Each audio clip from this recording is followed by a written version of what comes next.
katika habari zetu za SJC ile ikiwa siku ya Ijumaa tarehe 18 mwezi wa Februari mwaka wa 2022. Dokezo vya jarida. Uchaguzi wa viongozi shuleni chemsha bongo je wajua. Viongozi hawaanza kuchaguliwa. Mnamo wiki jana viongozi wapya katika shule ya upili ya Salient waliweza kuchaguliwa na kuchukua ushukani ili wakaweze kuendeleza shule ya upili ya Salient na wakiwa na malengo tofauti. Katika upande wetu wa pili tunaye mwanahabari wetu Clinton Nyang'ao ana habari zaidi. Clinton, nadhani unatusikia. Wapasha ni yapi ambayo yamekuwa yakijiri wiki jana ambapo viongozi waliweza kuchaguliwa na kusomwa.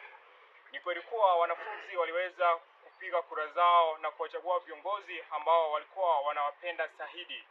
Hili ilikuwa ni patashika za Manga na Msomari katika Meta na Kuruka